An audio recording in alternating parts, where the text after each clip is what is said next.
Alright, welcome back, guys. We're going to finish chapter 5 now. Get back into Hook and the pirate crew. Alright. As the pirates advanced, the quick eye of Starkey sighted Nibs disappearing through the wood, and at once his pistol flashed out. But an iron claw gripped his shoulder. "Captain, let go!" he cried, writhing. Now for the first time we hear the voice of Hook. "Put back that pistol first," it said threateningly. "It was one of those boys you hate. I could have shot him dead. Aye, and the sound would have brought Tiger Lily's redskins upon us. Do you want to lose your scalp?" "Shall I after him, Captain?" asked pathetic Smee, "and tickle him with Johnny Corkscrew?" Smee had pleasant names for everything, and his cutlass was Johnny Corkscrew, because he wriggled it in the sound. One could mention many lovable traits in Smee. For instance, after killing, it was his spectacles he wiped instead of his weapon. "Johnny's a silent fellow," he reminded Hook. "Not now, Smee," Hook said darkly. He is only one, and I want to mischief all the 7. Scatter and look for them." The pirates disappeared among the trees, and in a moment their captain and Smee were alone. Hook heaved a heavy sigh, and I know why it was. Perhaps it was because of the soft beauty of the evening. But there came over him a desire to confide to his faithful son the story of his life. He spoke long and earnestly, but what it was about, all about Smee, who was rather stupid, who did not know in the least. He caught the word Peter.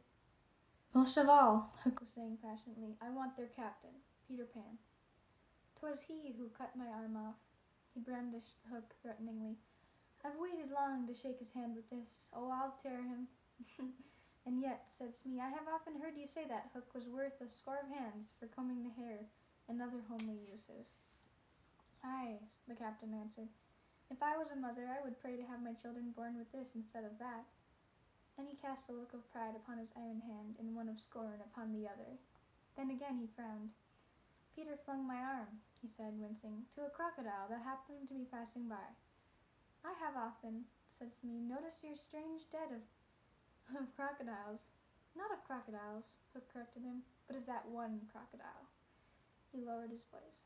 "It liked my arm so much, Smee, that it has followed me ever since, from sea to sea and from land to land, licking its lips for the rest of me." "In a way," said Smee, "it's a sort of a compliment." "I want no such compliments," Hook barked petulantly. "I want Peter Pan, who first gave the brute its taste for me."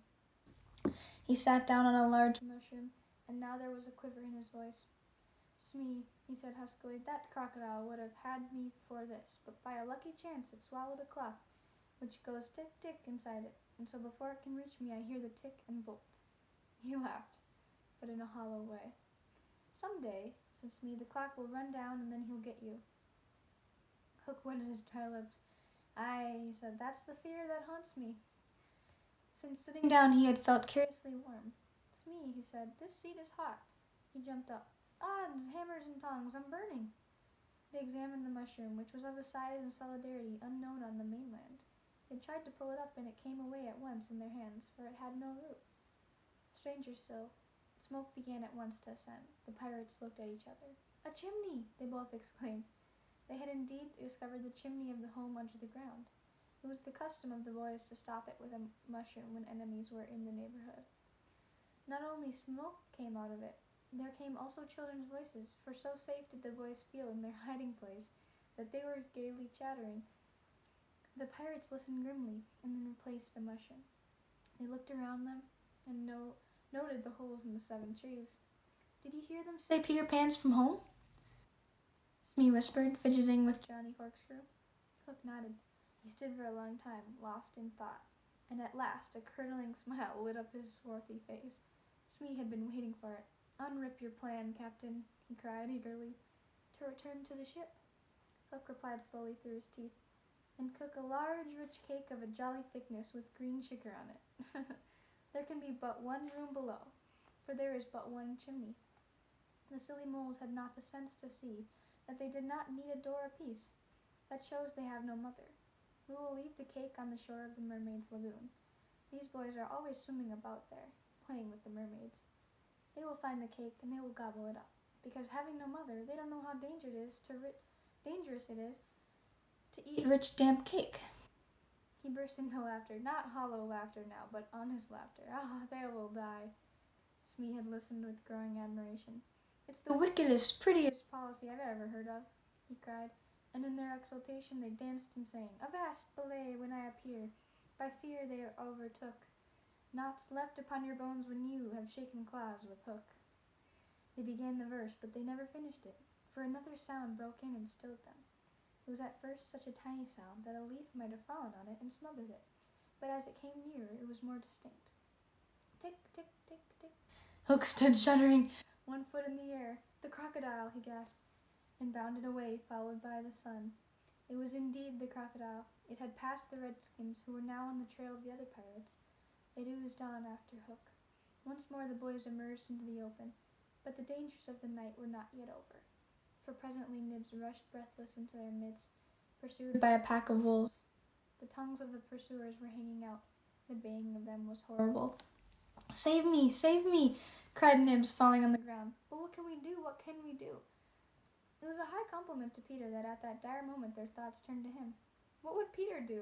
They cried simultaneously. Almost in the same breath they added, Peter would look at them through his legs. And then let us do what Peter would do. It is quite the most successful way of defying wolves.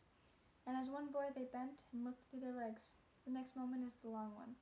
But victory came quickly. For as the boys advanced upon them in this terrible attitude, the wolves dropped their tails and fled. Now Nibs rose from the ground, and the others thought that the staring eyes still saw the wolves. But it was not wolves he saw. I have seen the wonderfuler thing, he cried as they gathered round him eagerly. A great white bird. It is flying this way. What kind of a bird do you think?